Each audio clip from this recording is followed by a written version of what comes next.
3 साल, पूरा 3 साल तक मैं इस टूट चुकी दुनिया में भागता रहा। तब जाकर मुझे समझ आया कि मेरे पास कोई गोल्ड फिंगर नहीं है। मैं कोई चोजन वन नहीं हूँ। मैं बस एक आम इंसान हूँ जिसे मार दिया जाए तो वो मर जाएगा। लेकिन जिस दिन मुझे पकड़कर खूंटे से बांधा गया उस दिन सब बदल गया। मैंने देखा जो वूजान एक अंडरग्राउंड सेलार में 4 लोगों के परिवार को घसीट कर लाया था। एक मिडिल एज्ड पति पत्नी और उनके 2 बच्चे। उनकी बेटी बस 7-8 साल की थी। चेहरा गंदगी से भरा हुआ, शरीर कुपोषण से कमजोर, लेकिन उसके नैन नक्श अब भी साफ। और यही चीज जो वूजानक की गंदी नजर में आ गई। उसने लड़की की कॉलर पकड़ ली, उसे उसकी माँ की बाहों से खींचकर अलग किया, फिर जमीन पर दबा दिया और अपना आर्मर उतारने लगा। लड़की की माँ घुटनों के बल गिर गई। वो लगातार सिर पटक कर भीख मांग रही थी। उसका माथा फट चुका था, पूरा चेहरा खून से भर गया था। उधर पिता की गर्दन पर तलवार रखी थी, पूरा शरीर कांप रहा था, आंसू चेहरे पर बह रहे थे। वो बस गिड़गिड़ा रहा था। लेकिन जो वूजान ने पीछे मुड़कर तक नहीं देखा। बहुत शोर कर रही है, इसका मुंह बंद करो। उसके इतना कहते ही एक आदमी आगे बढ़ा और औरत का मुंह दबा दिया। वो बुरी तरह छटपटाने लगी। उसकी आंखें बस अपनी बेटी पर टिकी थी, इतनी जोर से कि लगता था आंखें बाहर निकल जाएंगी। उधर लड़की का बड़ा भाई अचानक जो वूजान की टांग पर टूट पड़ा। उसने उसे काट लिया, लेकिन अगले ही पल उसे एक लात मारकर 3 मीटर दूर फेंक दिया गया। वो दर्द से जमीन पर तड़पने लगा। तभी उस छोटी लड़की की आंखें भीड़ की तरफ उठी। वो किसी एक को नहीं देख रही थी, वो वहां खड़े हर इंसान को देख रही थी। उसकी आंखों से आंसू लगातार बह रहे थे, उसके होंठ हिल रहे थे, लेकिन आवाज नहीं निकल रही थी। उसकी नजर एक एक करके सबके चेहरों पर घूमी और आखिर में मुझ पर आकर रुक गई। उसकी आंखों में डर, निराशा थी और उम्मीद की आखिरी बची हुई चिंगारी जो बस बुझने वाली थी। उसी पल मेरे दिमाग में कुछ फट गया। भूं। अचानक मुझे बहुत सी बातें याद आने लगी। मुझे याद आई विलेज की ओल्ड जांग। मरने से पहले उसने मुझे जो आखिरी नजर से देखा था। मुझे याद आई विडो लियू जो कुएं में कूद गई थी। जब मैंने उसकी लाश बाहर निकाली थी उसकी आंखें अब भी खुली थी। मुझे याद आया फैनिरवा जो जिंदा जल रहा था और मरने से पहले तड़प रहा। इन 3 सालों में मैंने जितने भी मरे हुए लोग देखे थे उनकी सारी निराश आंखें एक साथ मेरे सामने घूमने लगी। और फिर मुझे अपना पुराना संसार याद आया, जहाँ बच्चे ग्रुप्स में स्कूल जाते थे, पीठ पर स्कूल बैग्स, चेहरों पर एनर्जी, चारों तरफ हंसी, उम्मीद, जिंदगी। लेकिन ये दुनिया साली पूरी तरह सड़ चुकी थी। और फिर अचानक मेरे मन में एक सवाल उठा, और मैं भी इस सड़ी हुई दुनिया का हिस्सा नहीं बन चुका हूँ? मैं 3 साल भागता रहा, 3 साल छिपता रहा, हर बार खुद से बस एक ही बात कहता था, बस जिंदा रह, शायद एक दिन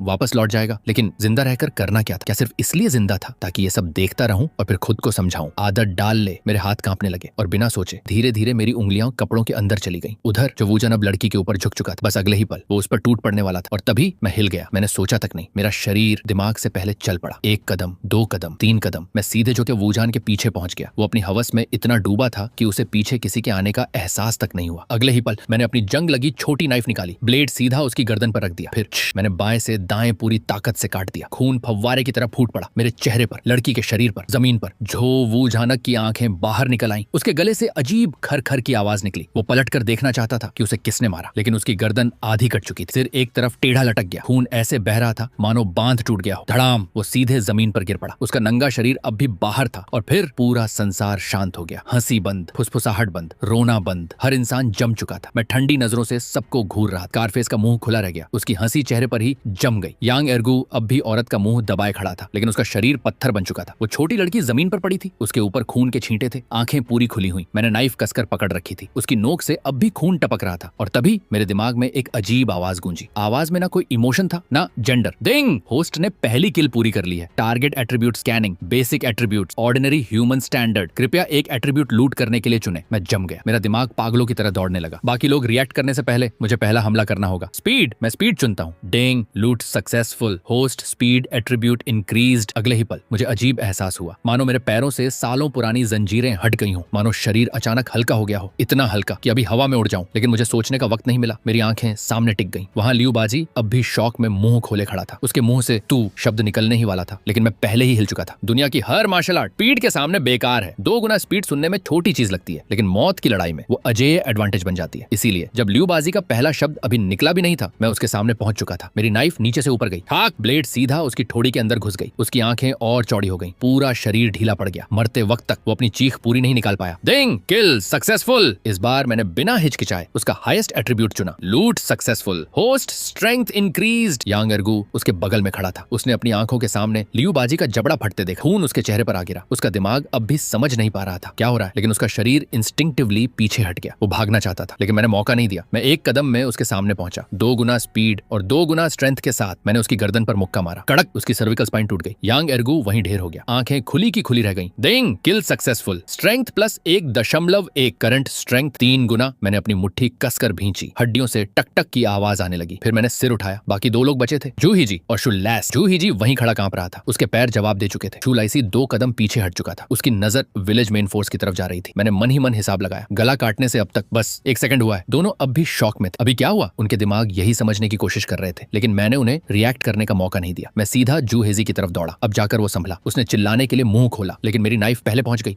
एक स्ट्राइक, सीधा थ्रोट कट, डिंग, किल सक्सेसफुल, स्ट्रेंथ इंक्रीज्ड। अब मेरी ताकत 4 गुना हो चुकी थी। मैंने मुड़कर छूलाइसी को देखा। वो भाग चुका था। खून हो गया, बचाओ। वो विलेज की तरफ भागते हुए चिल्ला रहा था। मैं बिना 1 सेकंड गंवाए उसके पीछे दौड़ा। मेरी स्पीड अब 2.9 थी। उसे पकड़ना ऐसा था जैसे कोई एडल्ट छोटे बच्चे को पकड़ रहा हो। 3 कदम, 2 कदम, 1 कदम, छाक, ding, kill successful, target attribute, strength 1.0, speed 0.9, constitution 1.0, perception 0.7, spirit 0.5। मेरी ताकत पहले ही बहुत बढ़ चुकी थी, लेकिन छूलाइसी की चीख विलेज मेन फोर्स को अलर्ट कर चुकी थी। कुछ ही देर में पूरा ग्रुप यहाँ आने वाला था। ऐसे में स्ट्रेंथ से ज्यादा जरूरी थी स्पीड। मैंने सिर्फ 0.1 सेकंड सोचा, फिर फैसला कर लिया। Speed, loot speed, ding, speed increased, current speed 2.9। Attribute absorb करने के बाद मैंने पीछे मुड़कर उस फैमिली को देखा। वो चारों अब भी वहीं थे। आदमी घुटनों के बल बैठा था। औरत दोनों बच्चों को पकड़े कांप रही थी। छोटी लड़की अपनी माँ की बाहों में छिपी थी। उसकी आंखें पूरी खुली हुई थी। वो मुझे देख रही थी। मेरे पूरे शरीर पर लगा खून और मेरे हाथ की टपकती हुई नाइफ। आदमी ने सिर उठाया। उसके होंठ कांप रहे थे, लेकिन आवाज नहीं निकल रही थी। मैं तेजी से उनके पास गया और दबे स्वर में बोला, ध्यान से सुनो, विलेज मेन फोर्स अभी आने वाली है। कम से कम 40 लोग। अगर अभी भागोगे तो ज्यादा दूर नहीं जा पाओगे। उनके पास घोड़े हैं, तुम तुरंत पकड़ लिए जाओगे और फिर सीधी मौत मिलेगी। औरत ने बच्चों को और कसकर पकड़ लिया। उसकी आंखों से आंसू फिर बहने लगे। मैंने दूर घास की तरफ इशारा किया। करीब 20 मीटर दूर बहुत ऊंची घास थी। वो ग्रास देख रहे हो, उसमें घुस जाओ। सबसे घनी जगह छिपना। जो भी आवाज सुनो बाहर मत निकलना। मैं उन्हें दूसरी तरफ ले जाऊंगा। जब सब शांत हो जाए तब पहाड़ों की तरफ भाग जाना। आदमी आखिर बोल पाया। उसकी आवाज सूख चुकी थी। लेकिन बेनिफैक्टर, आप मेरी चिंता मत करो। मैंने उसकी बात काट दी। जल्दी जाओ। तभी औरत अचानक घुटनों के बल गिर गई। उसने जमीन पर सिर पटक दिया। ठक ठक। वो छोटी लड़की भी उसके साथ घुटनों पर बैठ गई और अपनी माँ की तरह सिर झुकाने लगी। मेरा दिल कसकर दर्द से सिकुड़ गया। मैंने तुरंत उन्हें उठाया। जल्दी जाओ, समय नहीं है। अब जाकर आदमी पूरी तरह संभला। उसने पत्नी और बच्चों का हाथ पकड़ा और घास की तरफ भाग गया। कुछ कदम बाद वो पीछे मुड़ा। उसकी आंखों में ग्रेटिट्यूड था, गिल्ट था और बहुत कुछ जो शब्दों में नहीं कहा जा सकता। मैंने हाथ हिलाया। भागो। कुछ ही सेकंड में वो फैमिली घास के अंदर गायब हो गई। मैंने गहरी सांस ली, फिर मुड़कर पास खड़े घोड़े की तरफ बढ़ा। वो जो वुजांग का घोड़ा था, पीले रंग का लोकल शॉर्ट हॉर्स, चोरी किया हुआ। कोई खास नस्ल नहीं, लेकिन इंसान से तेज जरूर था। मैंने घोड़े को पकड़कर एक पत्थर से बांध दिया, फिर वापस मर्डर सीन पर आया और लाशों की तलाशी लेने लगा। Copper coins, dry food, water bags, जो मिला सब अपने कपड़ों में भरने लगा। मैंने जानबूझकर ज्यादा आवाज करनी शुरू कर दी, अपने मूवमेंट्स धीमे कर दिए, यहाँ तक कि उस घोड़े को भी बेचैन कर दिया ताकि वो जोर जोर से जमीन पर पैर पटके। दूर से लोगों की आवाजें तेजी से करीब आ रही थीं। कुछ ही पलों में मुझे उनकी परछाइयां दिखने लगी। सब मेरी तरफ दौड़ रहे थे। सबसे आगे करीब 40 साल का एक आदमी घोड़े पर सवार था। उसकी गर्दन मोटी थी, चेहरे पर क्रूरता साफ दिख रही थी, आंखें बेहद तेज। उसके पीछे 10 से ज्यादा ब्रूटल कैवलरी राइडर्स। मैंने मन ही मन सोचा, गैस करने की जरूरत नहीं, ये जरूर वुजांग और शीजंग लेवल के लोग हैं। इस हायरार्की वाले सिस्टम में सिर्फ वुजांग लेवल से ऊपर वालों को ही घोड़े मिलते थे। उनके पीछे काले सैलाब की तरह इन्फेंट्री दौड़ रही थी, हाथों में अलग अलग हथियार। पूरा ग्राउंड कांप रहा था। मेरी नजर सीधे उस लीडर से टकराई। बस आधा सेकंड, अगले ही पल मैं घोड़े पर चढ़ गया। छाक। मैंने एक ही वार में रोप काट, फिर घोड़े के पेट में एड़ी मारी। पीला छोटा घोड़ा पूरी स्पीड से भाग पड़ा, लेकिन मैं उस ग्रास फील्ड की ऑपोजिट डायरेक्शन में भागा जहां वो फैमिली छिपी थी। पीछे से उस बाहरी कैवलरी कैप्टन की दहाड़ गूंजी, उसे भागने मत दो। धड़धड़। घोड़ों की टापें बिजली की तरह पीछे गूंजने लगी। मैं घोड़े पर झुका हुआ था, फिर पीछे मुड़कर देखा। मेरा दिमाग तेजी से कैलकुलेशन कर रहा था। पीछे करीब 15-16 कैवलरी राइडर्स और ऑब्वियसली उन सबको मुझसे बेहतर हॉर्स राइडिंग आती थी, लेकिन फर्क नहीं पड़ता। मुझे उनसे बेहतर राइडर नहीं बनना था, मुझे बस उनसे पहले उस फॉरेस्ट तक पहुंचना था। सामने जंगल का रास्ता अब साफ दिखने लगा। 300 मीटर, 200 मीटर, 100 मीटर और तभी ट्वैंग, पीछे से बो स्ट्रिंग छूटने की आवाज आई। मेरे इंस्टिंक्ट्स ने तुरंत रिएक्ट किया। मैंने गर्दन झुका दी। शू,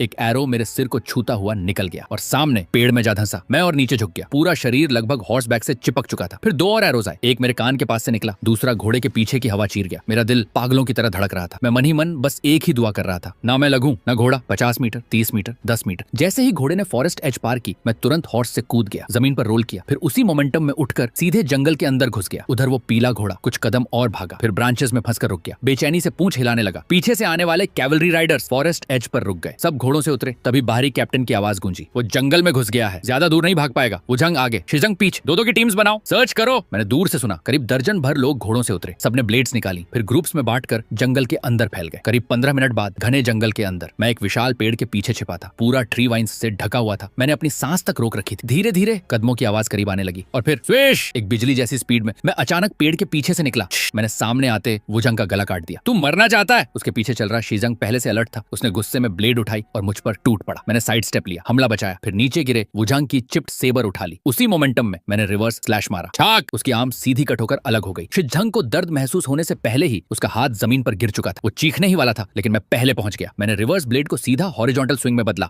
एक ही स्लैश फ्लैश में उसका थ्रोट कट हो गया। 2 किल्स एक पल में। डिंग, लूट successful, strength plus 1.2, constitution plus 1.3। उस पल मेरे अंदर कुछ बुरी तरह हिल गया। अब मुझे समझ आ गया था क्यों दुनिया ईविल कल्टीवेटर से नफरत करती है। ये पावर स्टीलिंग एबिलिटी बहुत अनफेयर थी और उससे भी ज्यादा एडिक्टिव। अगर गेम्स की एडिक्शन लेवल 1 है और विमेन की एडिक्शन लेवल 10, तो पावर की एडिक्शन लेवल 100 होती है। मेरे पिछले जन्म की मोरालिटी और लॉजिक अब भी मुझे रोक रहे थे, लेकिन दिल के अंदर कहीं कुछ बदलना शुरू हो चुका था। अभी थोड़ी देर पहले जब मेरी एट्रीब्यूट्स बढ़ी तो मेरा पहला थॉट ये नहीं था कैसे बचूं, बल्कि सबको कैसे मारूं। पेड़ के नीचे हुई हमारी छोटी सी फाइट भले कुछ सेकंड की थी, लेकिन आवाज आसपास की बाकी टीम्स तक पहुंच चुकी थी। मैं अंधेरे में छिपा उन्हें कोल्ड आई से देख रहा था। सब तेजी से यहाँ पहुंच रहे थे, लेकिन जैसे ही उन्होंने सीन देखा सब चुप हो गए। मैं समझ गया उनके दिमाग में क्या चल रहा था। पहले वुजंग स्क्वाड की मौत को वो स्नेक अटैक समझ सकते थे, पॉइजन समझ सकते थे, लेकिन अब उनके सामने सच साफ था। जिस आदमी का वो शिकार कर रहे थे, यानी मैं, शायद उनसे कमजोर नहीं था। और अगर ऐसे ही पीछा जारी रहा तो अगला मरने वाला कौन होगा, कोई गारंटी नहीं थी। अब क्या करें? एक जाओ सरनेम वाला शीजंग बोला। उसकी भौहें बुरी तरह सिकुड़ी हुई थी। इतने कम समय में उसने वू शीजंग और जंग वुजंग दोनों को मार दिया। उसकी स्ट्रेंथ शायद फेंग कैप्टन के बराबर हो। वो शैडोज में छिपा है और हम खुले में। ऐसे फाइट करना हमारे लिए डिसएडवांटेज है। फेंग कैप्टन का ट्रस्टेड सबऑर्डिनेट चेन शीजंग धीरे धीरे बॉडीज इंस्पेक्ट कर रहा था। उसकी आंखें सिकुड़ी हुई थी। चेन वुजंग, तुम वापस जाओ। लेकिन उसके पूरा बोलने से पहले एक बुजुर्ग वे शीजंग ने बात काट दी। ऊपर रिपोर्ट करो, फेंग कैप्टन को डिसीजन लेने दो। जी। करीब 20 साल का चेन वुजंग तुरंत मुड़ा। उसका चेहरा डार्क हो चुका था। रुको, क्वीन शीजंग ने उसे रोका। मैं भी साथ चलता हूँ, अभी अकेले जाना सेफ नहीं है। मैंने दूर छिपकर दोनों को साथ जाते देखा। करीब आधे क्वार्टर आवर बाद, रुको, क्वीन शीजंग अचानक रुक गया। उसने ब्लेड कसकर पकड़ ली। आंखें सामने घास पर टिक गईं, ठीक वहीं जहां मैं छिपा था। क्या हुआ? चेन वुजंग ने कंफ्यूज्ड होकर पूछा। क्वीन शीजंग की आवाज बेहद भारी थी। खून की स्मेल, बस ये 4 शब्द, और चेन वुजंग तुरंत अलर्ट हो गया। तो मैं पकड़ा गया। ग्रास में छिपा मैं पहले स्नेक अटैक करने वाला था, लेकिन अब जब एक्सपोज हो चुका था तो मैंने छिपना छोड़ दिया। मैं सीधे बाहर निकल आया। मैं पहले ही ऑब्जर्व कर चुका था। कई 100 मीटर्स तक आसपास कोई और नहीं था। तू, चेन शीजंग ने मुझे देखते ही पहचान लिया। ये वही कैप्चर्ड ड्रिफ्टर है। चेन वुजंग की आंखों में गुस्सा भर गया। हमने तुझे जिंदा छोड़ा और तूने एहसान का ये बदला दिया। तू मरने के लायक है। मैंने ब्लेड कसकर पकड़ ली। पूरा शरीर टाइटन हो चुका था। फिर ठंडी आवाज में बोला, मैं मरने के लायक हूँ या नहीं पता नहीं, लेकिन तुम लोग जिंदा रहने के लायक नहीं हो। इतना कहकर मैंने बिना हेजिटेशन अटैक कर दिया। हाँक! ब्लेड्स जोर से टकराई। मैं अंदर ही अंदर चौंक गया। क्या ताकत है? मैंने फुल फोर्स स्ट्राइक मारी थी, लेकिन उसने उसे ब्लॉक कर लिया। मैंने तुरंत मन ही मन कैलकुलेट किया। फ्यूचर में मुझे स्नीक अटैक्स पर ज्यादा फोकस करना होगा। मुझे पूरा भरोसा था अगर अभी का ये अटैक एम्बुश होता तो सामने वाला अब तक लाश बन चुका होता। शीजंग सावधान, इसमें मॉन्स्ट्रस स्ट्रेंथ है। चेन वुजंग, जिसे मैंने एक स्ट्राइक में पीछे फेंक दिया था, तुरंत चिल्लाया। वो जमीन पर गिरकर मुश्किल से बैलेंस बना पाया था, लेकिन सच कहें तो उसे वॉर्न करने की जरूरत ही नहीं थी। चेन शीजंग पहले ही समझ चुका था। उसने तुरंत एग्रेसिव अप्रोच ली, डिस्टेंस कम किया, फिर अपने एक्सपीरियंस के दम पर एक स्ट्रेंज एंटेंगलिंग ब्लेड टेक्निक इस्तेमाल की। अगले ही पल पूरे फॉरेस्ट में ब्लेड्स की टकराहट गूंजने लगी। मैं अंदर ही अंदर मान गया, जैसा एक्सपेक्टेड था। फेंग कैप्टन का ट्रस्टेड वेटर्न सच में डेंजरस है। भले उसकी रॉ स्ट्रेंथ मुझसे कम थी, लेकिन उसकी बैटल अवेयरनेस इनसेन थी। वो मुझे बराबरी पर रोक रहा था। मेरी पूरी ताकत इफेक्टिवली इस्तेमाल ही नहीं होने दे रहा था।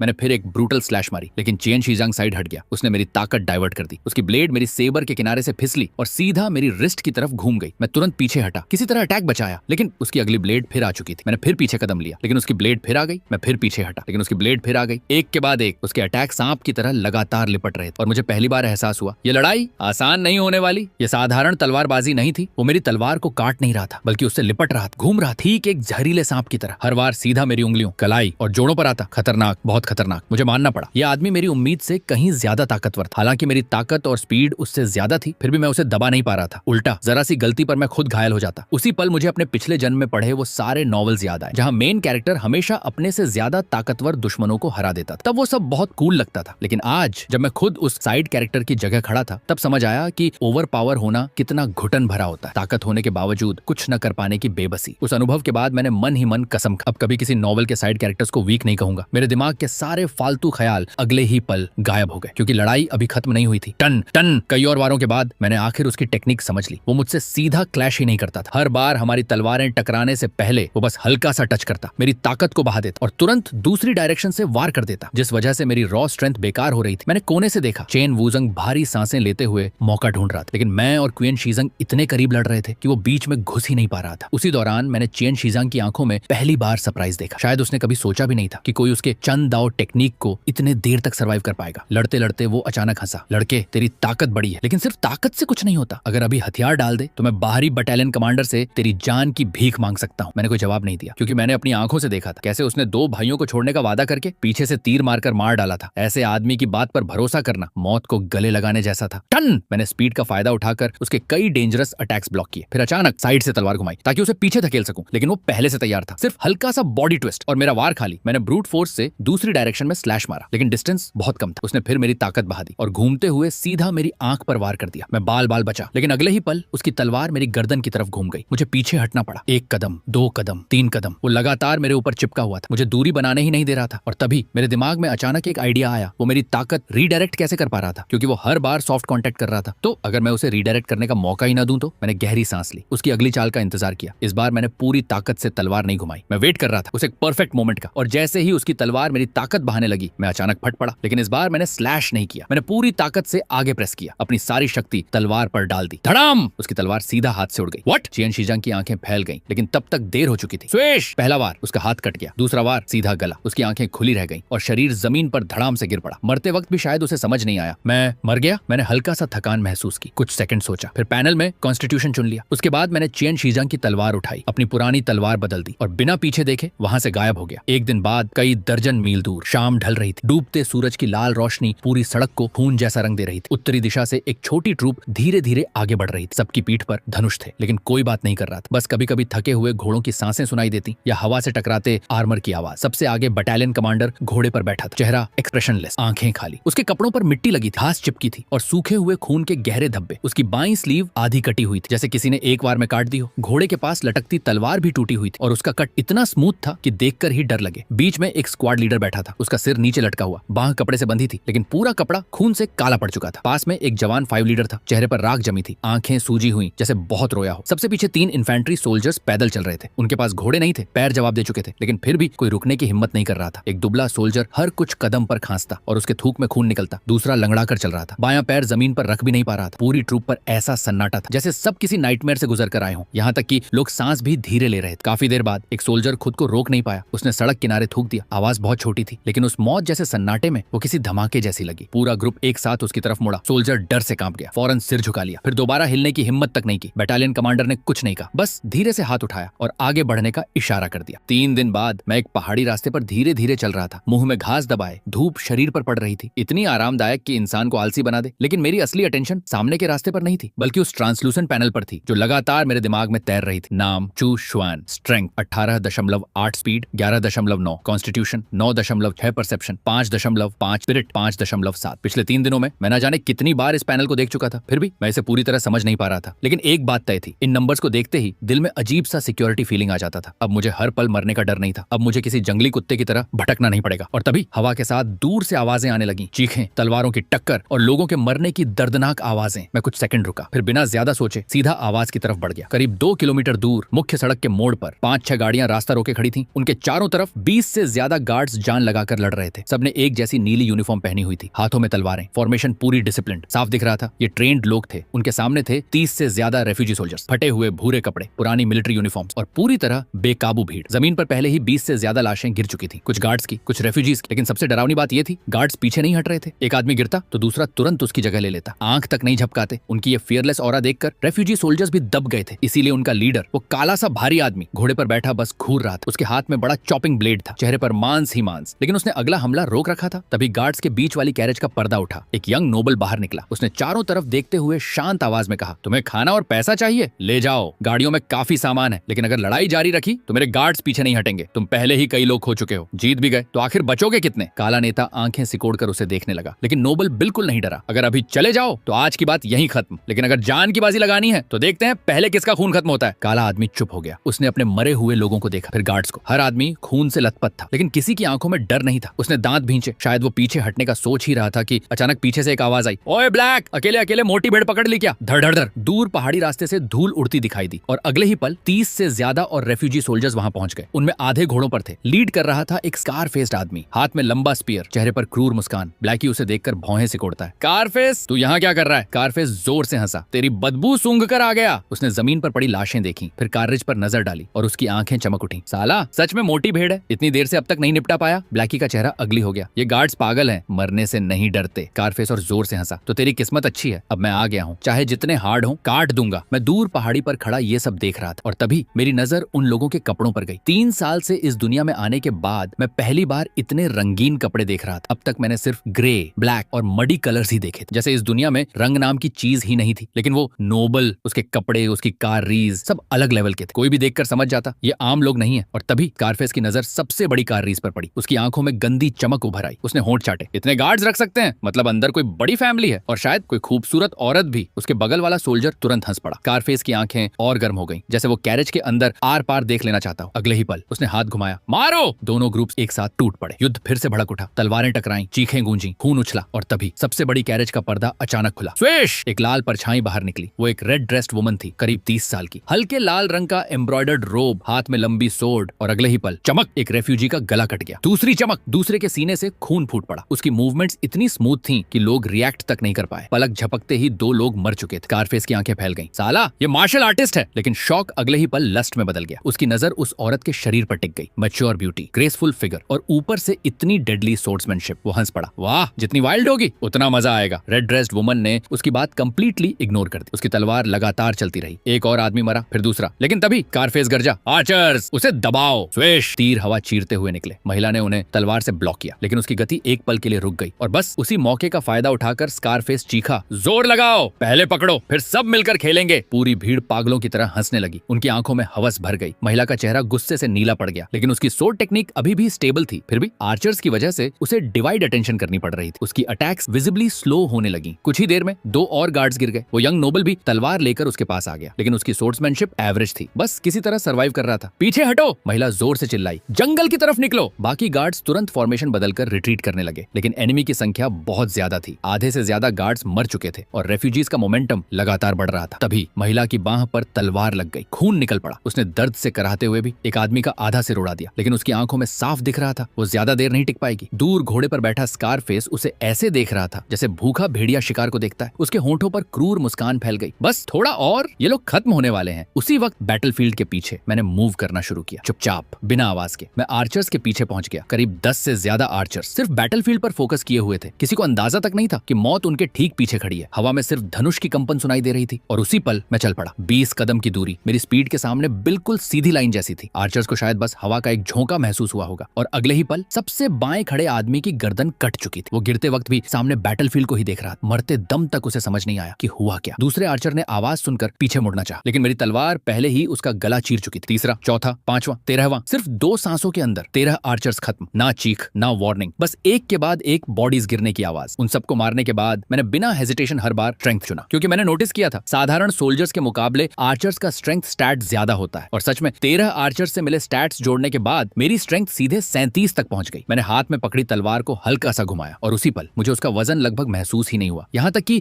एक अजीब इल्यूजन होने लगा, जैसे अगर मैं थोड़ा जोर लगा दूं तो इस तलवार को हाथों से तोड़ सकता हूँ। ये पावर, ये फीलिंग पूरी तरह एडिक्टिव थी। मैं खुद को कंट्रोल करने की कोशिश कर रहा था, लेकिन जब मेरी नजर बैटलफील्ड पर लड़ रहे बाकी रेफ्यूजीज पर गई तो मेरी आंखों में लालच साफ झलक उठा। वहां अभी भी 40 से ज्यादा लोग थे जो बचे हुए गार्ड्स को घेर कर काट रहे थे। किसी को अंदाजा तक नहीं था कि पीछे खड़े सारे आर्चर्स कब के मर चुके हैं। मैंने गहरी सांस ली, तलवार कसकर पकड़ी, और अगले ही पल धड़ाम, मैं तूफान की तरह बैटलफील्ड में घुस गया। 11 गुना स्पीड, 30 गुना से ज्यादा स्ट्रेंथ, करीब 10 गुना कॉन्स्टिट्यूशन। मैं इंसानों के बीच नहीं घुसा था, मैं मौत बनकर घुसा था। सबसे बाहर खड़ा एक रेफ्यूजी तलवार उठाकर वार करने ही वाला था कि स्विश! उसकी तलवार उड़ गई। नहीं, उसका पूरा हाथ उड़ गया था। वो चीख भी नहीं पाया था कि उसकी गर्दन भी कट चुकी थी। एक वार, 2 मौतें। मैं बहुत तेज था, इतना तेज कि खून तक मेरे शरीर पर नहीं पड़ पा रहा था। उन सभी की मूवमेंट्स मुझे स्लो मोशन जैसी दिख रही थी। मैं साफ देख पा रहा था उनके चेहरे कैसे शॉक से डर में बदल रहे थे, उनके गले कैसे चीखने से पहले कांप रहे थे, उनकी मसल्स कैसे अटैक से पहले कॉन्ट्रैक्ट हो रही थी। बहुत धीमे, सब बहुत धीमे। मेरे होंठों पर ठंडी मुस्कान उभरी। स्विश! एक सिर उड़ा। स्विश! एक बॉडी गिरी। स्विश! फिर एक और। एक सांस के अंदर 12 लोग मर गए। 2 सांस बाद 25, 3 सांस बाद 47 रिफ्यूजी सोल्जर्स, जिसमें स्कारफेस और ब्लैकी दोनों शामिल थे। पूरी तरह खत्म। पूरा बैटलफील्ड शांत हो गया। मैं लाशों के बीच खड़ा, सीधा, स्थिर। तलवार से अभी भी खून टपक रहा था, और उसी समय मेरे दिमाग में पैनल फिर चमका। Name Chu Xuan, strength 55.5 speed, 21.8 constitution, 23.6 perception, 11.5 spirit, 12.3। मैं कुछ सेकंड तक उसे देखता रहा, फिर मेरे होंठ खुद ब खुद फैल गए। साला, ये तो बहुत मजेदार है। लेकिन अगले ही पल मैंने जोर से सिर झटका। नहीं नहीं नहीं, मैं ऐसा कैसे सोच सकता हूँ? मैंने 9 साल की कंपलसरी एजुकेशन ली है, मैं सिविलाइज्ड इंसान हूँ। मैंने तुरंत खुद को समझाना शुरू किया, गलती मेरी नहीं है, ये सब उन रेफ्यूजीज की वजह से है। वो लूटते थे, मारते थे, औरतों पर अत्याचार करते थे। मैं तो बस जस्टिस कर रहा हूँ। मैं अपने दिमाग को लगातार ब्रेन वॉश कर रहा था, लेकिन मेरे होंठ फिर भी ऊपर उठे जा रहे थे, क्योंकि सच ये था, किल करके स्ट्रांग होने का एहसास बहुत ज्यादा इंटॉक्सिकेटिंग। मुझे अचानक पिछले जन्म की एक लाइन याद आई, पावर बुरी नहीं होती, इंसान का दिल बुरा होता है। मैंने तुरंत खुद को कन्विंस किया, हाँ, मेरी ताकत तो पॉजिटिव एनर्जी है, मैं तो अच्छाई के लिए स्ट्रांग हो रहा हूँ, पूरी तरह पॉजिटिव एनर्जी। मैं अंदर ही अंदर खुद की तारीफ कर ही रहा था कि मेरी नजर अचानक उस रेड ड्रेस्ड वुमन और बाकी लोगों पर पड़ी। मैंने हल्की खांसी की, खुद को नॉर्मल दिखाने की कोशिश की, लेकिन मुझे नहीं पता था इस समय मेरी इमेज बिल्कुल नॉर्मल नहीं थी। कुछ कदम दूर वो रेड ड्रेस्ड वुमन पूरी तरह जड़ होकर मुझे देख रही थी। उसकी बाह से अब भी खून बह रहा था, लेकिन उसकी आंखें एक पल के लिए भी मुझसे नहीं हट रही थी। उसकी नजर में मैं बैटलफील्ड में घुसा और कुछ ही सांसों के अंदर 40 से ज्यादा लोग काट डाले, ऊपर से पीछे के आर्चर्स भी। उसने शायद जिंदगी में बहुत एक्सपर्ट्स देखे होंगे, स्ट्रॉन्ग वॉरियर्स भी, एक बनाम 10 लड़ने वाले मॉन्स्टर्स भी, लेकिन मेरे जैसा नहीं, क्योंकि ये फाइट नहीं थी, ये स्लॉटर था, हार्वेस्ट था। लोग मेरे सामने गेहूं की फसल की तरह गिर रहे थे, इतनी तेजी से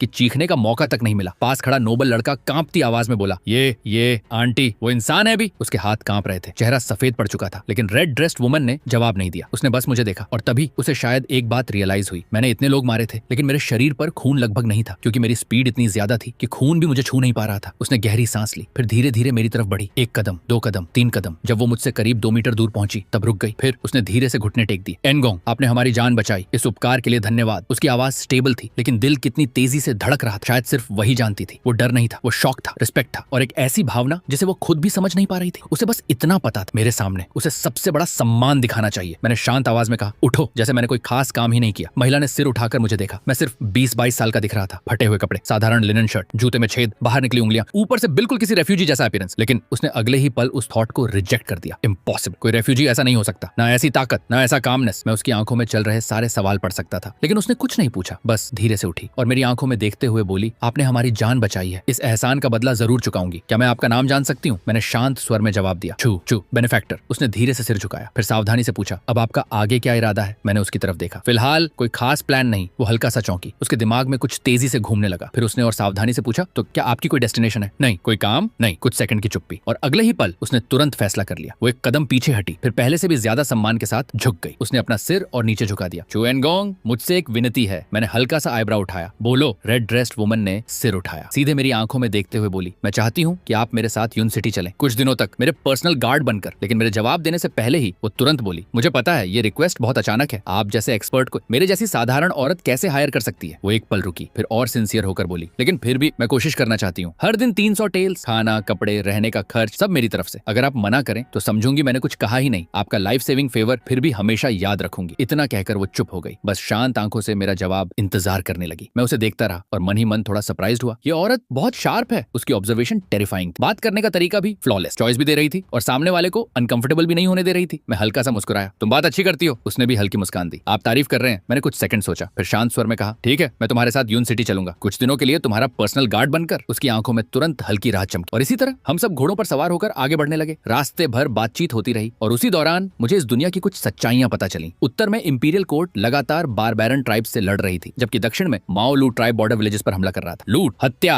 अपहरण, हर साल यही होता था। उस समय सदर्न बॉर्डर की जिम्मेदारी थी जनरल चेन यू के हाथ में, एक 3rd रैंक जनरल। कहा जाता था कि जवान उम्र में उसने नॉर्दर्न बैटलफील्ड पर बड़ी विक्ट्रीज हासिल की थी और साउथ आने के बाद वो माओलू ट्राइब को पूरी तरह कुचलना चाहता था, क्योंकि हर साल गांव जलाए जा रहे थे, सैकड़ों लोग मर रहे थे, कोर्ट लगातार प्रेशर डाल रही थी। इसीलिए आखिरकार उसने फुल स्केल सप्रेशन शुरू कर दी। तभी मैंने अचानक घोड़ा रोक दिया। पीछे चल रही जो मैडम हल्का सा चौंक गई। एनगोंग, मैंने जवाब नहीं दिया, बस सामने सड़क को देखने लगा। मेरी हाइटेंड परसेप्शन पहले ही कुछ अजीब चीजें पकड़ चुकी थी, जैसे हवा में हल्की ब्लड स्मेल, बहुत हल्की, जैसे कुछ दिन पुरानी हो। लेकिन वो असली बात नहीं थी, असल बात थी सड़क की मिट्टी। ऊपर से देखने में सब नॉर्मल लग रहा था, लेकिन कुछ जगहों की मिट्टी बाकी हिस्सों से ज्यादा नई थी, जैसे अभी अभी खोदकर वापस भरी गई हो। किनारों पर फुटप्रिंट्स भी थे, जल्दी में मिटाए गए फुटप्रिंट्स, लेकिन मेरी आंखों से नहीं बच सके। और सबसे सस्पिशियस चीज, जंगल की आवाजें। इस मौसम में बर्ड्स की आवाज आनी चाहिए थी, लेकिन वहां पूरी खामोशी थी। मैंने धीमी आवाज में कहा, आगे एम्बश है। जो मैडम का चेहरा थोड़ा बदल गया। उसने ध्यान से सामने देखा, लेकिन उसे कुछ समझ नहीं आया। पीछे नोबल यंग मास्टर ने तुरंत सैडल कसकर पकड़ा, सावधानी से चारों तरफ देखने लगा। कुछ सेकंड बाद अचानक जंगल से जोर की हंसी गूंजी। ओल्ड सेकंड, कहा था ना काम थोड़ा साफ किया कर, देख पकड़ लिए गए। दूसरी आवाज गूंजी, साला सोचा था आराम से निपट जाएगा, लेकिन कोई चालाक निकल आया। खैर मरना तो इन्हें फिर भी है। अगले ही पल दोनों तरफ के जंगलों से 30 से ज्यादा लोग निकल आए। लीड कर रहा था एक वन आइड आदमी, बाईं आंख पर काली पट्टी, हाथ में भारी टाइगर हेड ब्लेड। उसके बगल में खड़ा था एक लंबा पतला आदमी, बंदर जैसे चेहरे वाला, आंखें लगातार घूम रही थी। बाकी लोग अलग अलग हथियार लिए हुए थे, किसी के हाथ में तलवार, किसी के पास स्पीयर, कुछ आर्चर्स भी थे। उनके कपड़े भी मिक्स्ड थे, फटी मिलिट्री यूनिफॉर्म्स, पुराने लेदर कोट्स, कुछ ने जंग लगे हेलमेट्स पहने थे। मैंने एक नजर डाली, टोटल 35 लोग। इनकी ऑरा पहले वाले रेफ्यूजीज जितनी स्ट्रॉन्ग नहीं थी, लेकिन उनके शरीर पर साफ ब्लडशेड की स्मेल साफ था। ये लोग लंबे समय से रॉबरी और मर्डर कर रहे थे। तभी वन आइड लीडर की नजर जो मैडम पर पड़ी। उसकी आंख चमक उठी, वाह क्या माल है, ये ट्रिप तो वसूल हो गया। उसके पीछे लोग जोर से हंस पड़े। लंबा पतला आदमी आगे आया, उसकी नजरें बेहयाई से जो मैडम के शरीर पर घूम रही थी। बॉस देखो तो सही, ये फिगर, ऊपर से इतने एक्सपेंसिव कपड़े, पूरी फैट शीप है। वन आइड आदमी हंसता हुआ आगे बढ़ा, हमसे करीब 10 कदम दूर रुक गया, फिर ब्लेड कंधे पर रखकर बोला, तो किधर जा रहे हो सब? जो मैडम का चेहरा शांत रहा। उसने पोलाइटली कहा, हीरो, हम बस यहाँ से गुजर रहे हैं, अगर कोई गलती हुई हो तो कृपया रास्ता दे दीजिए। रास्ता? वन आइड आदमी जोर से हंसा, अरे मैं तो लोगों को रास्ता देने में एक्सपर्ट हूँ। पीछे पूरी गैंग फिर हंस पड़ी। जो मैडम उसके हंसने का इंतजार करती रही, फिर बोली, यून सिटी में मेरी कुछ पहचान है, अगर आज आप हमें जाने दें तो फ्यूचर में जरूर रिवॉर्ड मिलेगा। वन आइड आदमी ने ठुड्डी सहलाई, जैसे सीरियसली सोच रहा हो। फिर बगल वाले लंबे आदमी से बोला, ओल्ड सेकंड, तेरा क्या कहना है? वो आदमी हंस पड़ा, फिर बेहयाई से जो मैडम को घूरते हुए बोला, जाने देना है तो दे देंगे, सारा सामान छोड़ दो। और उसने उंगली जो मैडम की तरफ की, ये औरत हमारे साथ एक रात गुजारे, फिर निकल जाना। पीछे खड़े सारे बैंडिट्स तुरंत गंदे अंदाज में हंसने लगे। अगर समझदारी दिखाई तो प्यार से रहेंगे, नहीं मानी। उसने पीछे की तरफ इशारा किया। मैंने उसकी उंगली फॉलो की। दूर पहाड़ी पर कुछ वुडन स्टेक्स गड़े थे, उन पर सड़े हुए इंसानी सिर टंगे थे। चेहरे पहचान में भी नहीं आ रहे थे। वन आइड आदमी धीरे से बोला, कुछ लोग पहले भी समझदार नहीं बने, मर्दों के सिर काटकर वहां टांग दिए। लंबा आदमी हंस पड़ा, और औरतों को देख, पहले खेला फिर मारकर वही टांग दिया। उसकी नजर जो मैडम पर जमी हुई थी, पूरी वासना से भरी। लेकिन अगर तू ओबीडिएंट रही तो मजे में रहेगी। पीछे बैंडिट्स फिर गंदी हंसी हंसने लगे। बॉस, इतनी सुंदर औरत बहुत समय बाद मिली है, जल्दी शुरू करो, लाइन भी लगानी है। जो मैडम का हाथ धीरे से सोड हिल्ट पर चला गया। उसकी उंगलियां सफेद पड़ रही थी, लेकिन उसने अटैक नहीं किया, क्योंकि वो लगातार मुझे ऑब्जर्व कर रही थी। जब वो लोग उसे इंसल्ट कर रहे थे, मैंने कोई रिएक्शन नहीं दिया। उसके लिए वो सब शायद सिर्फ इंसेक्ट्स की आवाज जैसा था। लेकिन जैसे ही वन आइड आदमी ने उन वुडन स्टेक की तरफ इशारा किया, उसने मेरी आंखें बदलते देखी। मेरी नजर धीरे धीरे उन सड़े हुए सिरों पर गई। मैंने करीब 2 सांस तक उन्हें देखा, फिर चुपचाप नजर वापस बैंडिट्स पर ले आया। मेरे चेहरे पर कोई बदलाव नहीं था, ना एक्सप्रेशन ना सांस। लेकिन जो मैडम का दिल अचानक जोर से धड़क उठा, जैसे गर्मियों में अचानक बर्फीली ठंड उतर आई हो। वो डर नहीं था, कुछ और था। उसने गहरी सांस ली, फिर घोड़े पर बैठे बैठे थोड़ा झुक गई, अपना पोस्चर पहले से भी नीचे कर लिया। उसकी आवाज बहुत हल्की थी, लेकिन हर शब्द साफ। एंगोंग, आप जो कहें हम वही करेंगे, जरूरत पड़ी तो इनके साथ जान देकर लड़ेंगे भी, लेकिन पीछे नहीं हटेंगे। मैंने उसकी तरफ देखा, फिर शांत आवाज में कहा, जरूरत नहीं। अगले ही पल मैं घोड़े से नीचे उतरा और धीरे से तलवार बाहर खींचा। मैंने पहला कदम आगे बढ़ाया, फिर दूसरा, फिर तीसरा। धड़ाम! अचानक जमीन जोर से फट पड़ी। ऐसा लगा जैसे धरती के अंदर कोई विस्फोट हुआ हो। मेरे पैरों से निकली टेरिफाइंग फोर्स ने आसपास की हवा तक हिला दी। धूल तूफान की तरह उठी। जो मैडम का दिल जोर से कांप उठा, लेकिन मेरा चौथा कदम कभी जमीन पर पड़ा ही नहीं। अगले ही पल मेरी बॉडी वहीं धुंधली परछाई बनकर गायब हो गई। पीछे सिर्फ टूटी हुई जमीन बची थी और हवा में गूंजती धमाके की आवाज। जो मैडम के कान सुन्न पड़ गए। उसका दिमाग कुछ पल के लिए ब्लैंक हो गया, और जब उसने सामने देखा तो उसकी आंखों के सामने ऐसा दृश्य था जो वो जिंदगी भर नहीं भूल सकती थी। सबसे आगे खड़े वो 10 से ज्यादा बैंडिट्स अब भी उसी पोज में जमे हुए थे। वन आइड आदमी अब भी ब्लेड कंधे पर रखे हंस रहा था। लंबा पतला आदमी अब भी बेहयाई से मुस्कुरा रहा था। ऐसा लग रहा था जैसे पूरी दुनिया रुक गई हो और सिर्फ उन्हीं लोगों पर पॉज बटन दब गया हो। फिर उनके शरीर धीरे धीरे हिलने लगे। कोई चीख नहीं, कोई खून का फव्वारा नहीं, बस एक एक करके बॉडीज जमीन पर गिरती चली गई। ठीक वैसे जैसे पेड़ से पके हुए फल टूटकर गिरते हैं। 35 लाशें ठंडी हवा में खड़ी रह गईं, और कुछ पल बाद उनके शरीरों से खून धीरे धीरे बाहर बहने लगा। जमीन लाल हो गई, हवा में हल्की ब्लड मिस्ट फैल गई। मैं उन लाशों के पीछे खड़ा था, पीठ बैटलफील्ड की तरफ, चेहरा पहाड़ों की तरफ। मैंने शांत हाथों से तलवार झटकी। ब्लेड पर खून की एक बूंद तक नहीं थी। स्विश! तलवार वापस शीत में चली गई। मैं मुड़ा, फटे हुए कपड़े हवा में हिल रहे थे, और मैं खून से भीगी जमीन पर चलता हुआ वापस लौट आया। चलो, मैंने शांत आवाज में कहा, ये लोग दफन होने के लायक भी नहीं है, जंगली जानवरों के लिए छोड़ दो। जो मैडम मुझे बस देखती रह गई। उसके होंठ हिले, लेकिन सांस लेना तक भारी लग रहा था। मेरे अटैक से लेकर वापस आने तक पूरा सब कुछ सिर्फ एक सांस के अंदर खत्म हो गया था। उसने धीरे से सिर झुका दिया, और उसकी आवाज में अनजाने में रिस्पेक्ट आ गया। जी एंगोंग! मैंने उसकी तरफ देखा। डर गई? नहीं। वो जल्दी से बाल ठीक करने लगी, लेकिन उसकी आवाज हल्की कांप रही थी। बस, एंगोंग के मेथड्स बहुत शॉकिंग हैं। मैंने जिंदगी में बहुत कुछ देखा है, लेकिन फिर भी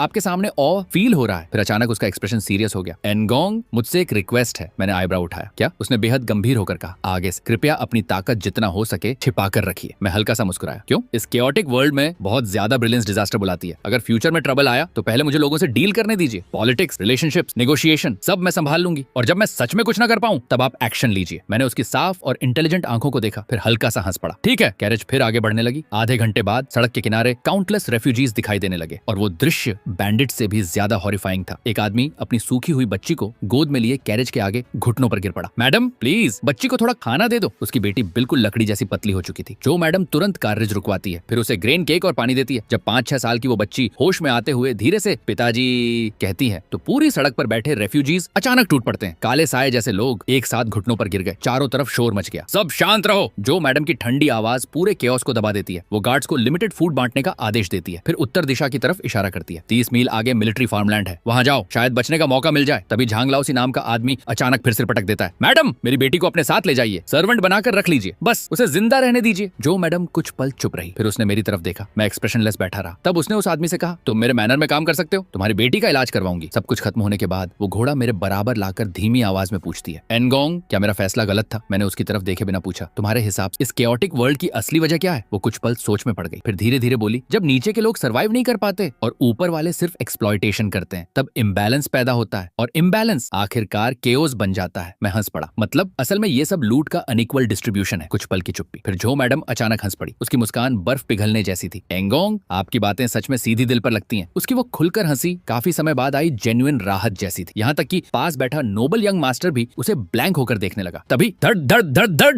पीछे से घोड़ों की टेरिफाइंग आवाज गूंज उठी, जैसे थंडरस्टॉर्म दौड़ता आ रहा हो। 200 आर्मर्ड कैवलरी पूरी स्पीड से वहां पहुंची। लोहे की आर्मर चमक रही थी। हर सोल्जर से किलिंग ऑरा निकल रही थी। लीड कर रहा था एक मिडिल एज जनरल शन ली, सख्त चेहरा, बाज जैसी आंखें और थर्ड रैंक जनरल की टेरिफाइंग प्रेजेंस। रिफ्यूजीज उसे देखते ही कांपने लगे। जो मैडम तुरंत साइड में हो गई, अपना पोस्टर हम्बल कर लिया। जनरल शेन ने घोड़ा रोका। उसकी नजर घायल गार्ड्स पर गई, फिर नोबल यंग मास्टर पर, और आखिर में एक पल के लिए मुझ पर टिक गई। मैडम, उसने फिस्ट सैल्यूट किया और सरप्राइजिंगली पोलाइट आवाज में बोला, हाल में यून सिटी के आसपास बैंडिट्स काफी एक्टिव हैं। अगर आप चाहें तो मेरी कैवलरी आपको एस्कॉर्ट कर सकती है। जो मैडम ने विनम्रता से मना कर दिया, लेकिन शेन लाई नाराज नहीं हुआ। उल्टा उसने एक टोकन निकाला जिस पर शेन खुदा हुआ था। मैडम, आप दयालु इंसान हैं। अगर यून सिटी में कभी कोई परेशानी हो तो इस टोकन के साथ ईस्टर्न कैंप आना। इतना कहकर कैवलरी आगे बढ़ गई। सड़क फिर शांत हो गई। कुछ देर बाद जो मैडम धीमी आवाज में बोली, एनगोंग, नॉर्मली एक थर्ड रैंक जनरल किसी अजनबी औरत के साथ इतना पोलाइट नहीं होता, ना ही अपना पर्सनल टोकन देता। मुझे लगता है वो असल में मुझे नहीं, आपको अप्रोच कर रहा था। मैंने पहली बार उसकी तरफ देखा। तुम्हें ऐसा क्यों लगा? उसकी आंखें, वो धीरे से बोली, जब वो मुझे देख रहा था तब सिर्फ कर्टिसी थी, लेकिन जब उसने आपको देखा तो उसकी नजर बिल्कुल अलग। हम सब खून और धूल से भरे थे, लेकिन सिर्फ आप साफ थे, और उसने खास तौर पर आपकी सोट शीतत को नोटिस किया, जैसे वो किसी बात की पुष्टि कर रहा हो। मुझे अचानक जनरल शेन की वो गहरी नजर याद आई। वाकई उसमें एक मार्शल एक्सपर्ट वाली शार्पनेस थी। मैं हल्का सा हंसा। उस बूढ़े की आंखें काफी तेज हैं। उसके बाद का सफर सरप्राइजिंगली स्मूथ रहा। ना कोई बैंडिट्स मिले, ना ज्यादा रेफ्यूजीज। धीरे धीरे सड़क के दोनों तरफ खेत दिखाई देने लगे। हालांकि आधे खेत बर्बाद थे, फिर भी कहीं कहीं किसान काम करते नजर आ रहे थे। दूर पहाड़ों के नीचे कुकिंग स्मोक उठ रही थी। काफी समय बाद दुनिया थोड़ी जिंदा लग रही थी। कई घंटों बाद आखिर यून सिटी दिखाई दी। धुंध को चीरती हुई विशाल काली दीवारें, जैसे कोई सोया हुआ मॉन्स्टर हो। सिटी गेट्स खुले हुए थे। लोगों की लंबी लाइन अंदर बाहर जा रही थी। कैरेजेस लगातार चल रही थी। जो मैडम ने राहत की सांस ली। एनगोंग, हम यून सिटी पहुंच गए। मैंने ऊपर देखा। काली दीवारों पर लगे फ्लैग्स ठंडी हवा में लहरा रहे थे। हमारी कैरेज धीरे धीरे गेट के पास पहुंची। गेट गार्ड सीधे खड़े थे। उनकी आंखें ब्लेड्स जैसी शार्प थीं। एक ऑफिसर आगे बढ़ा। उसने हाथ तलवार पर रखा, फिर ठंडी आवाज में चिल्लाया, रुको, रूटीन इंस्पेक्शन। गेट गार्ड्स ने तुरंत घोड़ों को रोक दिया। सारे गार्ड्स इंस्टिंक्टिवली टेंस हो गए। उनके शरीर पर सोड वुंड्स थे और कपड़ों पर सूखा हुआ काला खून चिपका था। अगर सिटी गार्ड्स ने सीरियसली जांच शुरू कर दी तो बड़ी मुसीबत हो सकती थी। उसी वक्त वो नोबल यंग मास्टर अचानक घोड़ा आगे बढ़ाकर गार्ड्स के सामने आ गया। फिर बड़े फेमिलियर अंदाज में हाथ जोड़कर मुस्कुराया, मिलिट्री ब्रदर्स, बहुत मेहनत करनी पड़ती होगी आपको। बात करते करते उसकी उंगलियां चौड़ी स्लीव्स के अंदर हल्का सा हिली और अगले ही पल कुछ चांदी के टुकड़े चुपचाप उस स्क्वाड लीडर की हथेली में पहुंच गए। उस ऑफिसर की मूवमेंट्स इतनी प्रैक्टिस थीं कि उसने बिना एक्सप्रेशन बदले सिल्वर स्लीव में छिपा लिया। उसका चेहरा थोड़ा सॉफ्ट हुआ, लेकिन आंखें अब भी पीछे की कैरेजेस को शार्पनेस से स्कैन कर रही थीं। नोबल यंग मास्टर तुरंत मुस्कुराकर बोला, घर के छोटे बच्चे की हालत अचानक खराब हो गई थी, इसीलिए जल्दी में सिटी लौट रहे हैं, लेकिन रास्ते में बैंडिट्स मिल गए और थोड़ी लड़ाई हो गई। उसकी स्माइल इतनी नेचुरल थी कि कल वाला डरपोक लड़का और आज वाला कॉन्फिडेंट नोबल दो अलग इंसान लग रहे थे। जल्दी में निकलना पड़ा। कपड़े बदलने का मौका भी नहीं मिला। कृपया थोड़ा कन्वीनियंस दे दीजिए। ऑफिसर ने घायल गार्ड्स को देखा, फिर आगे बढ़कर पहली कैरेज का पर्दा उठा दिया। अंदर जांग लाओ सी की वो सूखी हुई छोटी बेटी पड़ी थी, इतनी कमजोर कि सांस तक मुश्किल से चल रही थी। ऑफिसर कुछ पल चुप रहा, फिर धीरे से पर्दा वापस गिरा दिया। वो आधा कदम पीछे हटा। जाओ, लेकिन सिटी में ट्रबल मत करना। नोबल यंग मास्टर ने राहत की सांस ली। धन्यवाद मिलिट्री ब्रदर, बहुत धन्यवाद। और इसी तरह हम आखिर यून सिटी के अंदर दाखिल हो गए। लेकिन सिटी मेरी इमेजिनेशन से कहीं ज्यादा बड़ी थी और कहीं ज्यादा प्रॉस्परस भी। सड़कें बाहर की ऑफिशियल रोड से दोगुनी चौड़ी थी। नीले पत्थरों से बनी स्मूथ रोड्स, दोनों तरफ एंडलेस शॉप से घिरी थी। Cloth stores, grain shops, blacksmith workshops, wine houses, T restaurants, कुछ बड़े स्टोर्स पर गोल्डन साइन बोर्ड्स तक लगे थे। हर तरफ आवाजें गूंज रही थी, स्वीट तांगहुलू, नया सुजो सिल्क आ गया, हॉट मीट बंस, फ्रेश स्टीम्ड बंस। मैं घोड़े पर बैठा ये सब सुन रहा था और अचानक पिछले 3 साल की मेमोरीज दिमाग में घूमने लगी। एक पल के लिए दिल में अजीब सा डिस्कनेक्ट पैदा हो गया। बस एक सिटी वॉल का फर्क और दो अलग दुनिया। सिटी के बाहर भूख थी, बीमारी थी, वॉर थी, रिफ्यूजीज थे और हर पल मौत का डर। लोग आधी रोटी के लिए जान लेने पर उतारू थे, लेकिन सिटी के अंदर गर्म बंस से भाप उठ रही थी। सिल्क चमक रहा था। लोगों के चेहरों पर आराम था, जैसे जिंदगी अभी खत्म नहीं हुई, जैसे कल का इंतजार अब भी बचा हुआ हो। कैरेज धीरे धीरे मेन स्ट्रीट पार करके एक शांत गली में मुड़ गई। दोनों तरफ ऊंची ब्लू ब्रिक वॉल्स थीं और आखिरकार हम एक बड़े मैंशन के सामने रुक गए। मेन गेट बहुत फ्लैशी नहीं था, लेकिन बेहद इंपोजिंग था। ऊपर एक भारी ब्लैक प्लैक टंगी थी जिस पर एक भी शब्द नहीं लिखा था। जो मैडम मेड्स की मदद से कार्रिज से उतरी, फिर गेट के सामने कुछ पल चुप खड़ी रही। उसकी आवाज हल्की भारी हो गई। ये मैं और मेरे हस्बैंड यहीं रहते थे। उसने भारी रेड गेट धीरे से खोला, फिर मेरी तरफ मुड़कर रिस्पेक्टफुली हाथ फैलाया। एनगोंग, अंदर आइए। मैं उसके पीछे कोर्टयार्ड में दाखिल हुआ, लेकिन अगले ही पल मेरी नजर कोर्टयार्ड के कोने में जाकर रुक गई। वहां एक सैंडलवुड वेपन रैक रखा था। उस पर एक भारी लॉन्ग ब्लेड टंगी थी। ब्लेड पर धूल का एक कण तक नहीं था। साफ था, कोई रोज उसे साफ करता था। पास में आर्मर स्टैंड भी रखा था जिस पर आधा टूटा सिल्वर आर्मर लटका हुआ था। चेस्ट प्लेट पर एक टेरिफाइंग ब्लेड मार्क, इतना गहरा कि जैसे शरीर तक काट दिया हो। पीछे दीवार पर नॉर्थ बॉर्डर का विशाल मिलिट्री मैप टंगा था जिस पर काउंटलेस रेड मार्क्स बने थे। मैंने एक नजर में समझ लिया उसका डेड हस्बैंड कोई ऑनरडिनरी आदमी नहीं था, वो बैटलफील्ड मॉन्स्टर रहा होगा। और अब मुझे समझ आया कि जो मैडम इतने कॉर्पसेस देखने के बाद भी काम क्यों रहती है और उसने मुझ जैसे डेंजरस स्ट्रेंजर को हायर करने से डर क्यों नहीं महसूस किया। जो मैडम आगे चल रही थी लेकिन आर्मर के पास से गुजरते वक्त उसके कदम थोड़े तेज हो गए, जैसे वो जानबूझकर उसे इग्नोर कर रही हो। फिर उसने ईस्ट विंग की तरफ इशारा किया। एनगोंग, आप यहाँ रह सकते हैं। वो कुछ पल रुकी, फिर धीमी आवाज में बोली, ये रूम मेरे रूम के काफी पास है, अगर कुछ हो तो देखभाल आसान रहेगी। मैं ईस्ट विंग के अंदर अकेला खड़ा था। कमरे में हल्की सैंडलवुड फ्रेग्रेंस थी। मैंने बिस्तर छुआ, सॉफ्ट, ड्राई, कंफर्टेबल। और उसी पल मेरे दिमाग में कुलिन विलेज की वो टूटी हुई मिट्टी की झोपड़ी घूम गई। हवा रोक न पाने वाली दीवारें, बारिश में टपकती छत, फफूंदी लगी घास की चटाई, वही मेरे पिछले 3 साल का पूरा घर। लेकिन ये कमरा मेरे पिछले जन्म के रेंटेड अपार्टमेंट से भी बेहतर था। 3 साल से लगातार टाइट हुई नर्व्स पहली बार थोड़ी रिलैक्स हुई और पता नहीं क्यों अचानक मुझे पिछले जन्म की एक छोटी सी चीज याद आ गई। कंपनी बिल्डिंग के नीचे वाली 24 घंटे की कन्वीनियंस स्टोर। जब देर रात ओवरटाइम के बाद मैं थका हुआ वहां जाता था और हॉट ओडेन खरीदता था, एक्स्ट्रा सूप डालकर। उस गर्म सूप में भीगा मूली का टुकड़ा उस वक्त बस ऑर्डिनरी फूड लगता था, लेकिन अब वो मेमोरी इतनी लग्जूरियस लग रही थी कि दिल भारी हो गया। मैंने आंखें बंद की, गहरी सांस ली और उस कमजोरी को जबरदस्ती अंदर दबा दिया। शाम के समय दरवाजे पर हल्की नॉक हुई। एक साफ कपड़े पहनी मिडिल एज्ड वुमन बाहर खड़ी, हाथ में measuring tape. Young master, madam ने कहा है आपके लिए नए कपड़े तैयार करवाने हैं। मैंने चुपचाप हाथ फैला दिए। वो वुमन बहुत प्रैक्टिस तरीके से मेजरमेंट्स लेने लगी, shoulders, arms, waist, leg length, यहाँ तक कि उसने मेरी सोर्ड ग्रिप मसल्स तक ध्यान से मेजर की, जैसे पहले से एक्स्ट्रा स्पेस छोड़ रही हो। मेजरमेंट्स खत्म होने के बाद उसने रिस्पेक्टफुली बाउ किया और क्वाइटली बाहर चली गई। अगली सुबह नई क्लोथ्स डोर के बाहर रखी थी, 2 सेट्स, एक ग्रीन लॉन्ग रोब और एक सिंपल शॉर्ट आउटफिट। फैब्रिक बहुत लग्जूरियस नहीं था लेकिन बेहद कंफर्टेबल था। स्टिच इतने परफेक्ट थे जैसे कपड़े शरीर पर उगाए हों। मैंने अपना पुराना रफ लाइनन शर्ट उतारा, वही जो खून, मिट्टी और काउंटलेस बैटल्स से सफेद पड़ चुका था। फिर नया ग्रीन रोब पहन लिया और सामने रखे ब्रॉन्ज मिरर के आगे खड़ा हो गया। मैं काफी देर तक खुद को देखता रहा, फिर धीरे से बुदबुदाया, अब जाकर इंसान जैसा लग रहा। दोपहर में जो मैडम खुद दरवाजा खटखटाने आई। एंगोंग, अगर आप फ्री हो तो क्या मेरे साथ बाहर चलेंगे? कहाँ? ब्लैक स्मिथ शॉप, आपके लिए एक अच्छी स्वॉर्ड खरीदनी है। मैंने सिर हिलाया। चलो। आज यून सिटी कल से भी ज्यादा लाइवली थी। मैं उसके साथ स्ट्रीट्स में चल रहा था। जो मैडम आगे आगे रास्ता दिखा रही थी, कभी कभी पीछे मुड़कर आसपास एक्सप्लेन करती। मैं कैजुअली जवाब देता रहा, लेकिन दिल में समझ रहा था ये स्मार्ट वुमन अपनी तरफ से पूरी कोशिश कर रही है ताकि ये अनफेमिलियर सिटी मुझे थोड़ा घर जैसी लगे। Black Smith shop city east side में थी। शॉप ज्यादा बड़ी नहीं थी लेकिन फर्नेस की आग टेरिफाइंग थी। हाफ नेकेड ब्लैक स्मिथ्स बड़े हैमर्स चला रहे थे। चारों तरफ स्पार्क्स उड़ रहे थे। मेटल की आवाज कानों में गूंज रही थी। जो मैडम धीरे धीरे वेपन्स देखने लगी। फिर उसकी नजर एक ब्लैक लॉन्ग ब्लेड पर जाकर रुकी। ब्लेड बिल्कुल डार्क थी लेकिन एज से टेरिफाइंग कोल्ड ऑरा निकल रही थी। उसने धीरे से कहा, ये मीटियोरिक आयरन से बनी है, नॉर्मल स्टील से कहीं ज्यादा हार्ड और हैवी भी। ऑर्डिनरी वॉरियर्स इसे उठा तक नहीं सकते। फिर उसने मेरी तरफ देखा। एनगोंग, ट्राई करेंगे? मैंने सोर्ड हैंडल पकड़ा, हल्का सा उठाया और अंदर ही अंदर ऑलमोस्ट हंस पड़ा। बहुत हल्की थी, इतनी हल्की जैसे प्लास्टिक टॉय हो, लेकिन चेहरे पर कुछ नहीं दिखाया, बस हल्की स्माइल दी। बुरी नहीं है। अगले ही पल मेरी रिस्ट अचानक हिली। स्विश,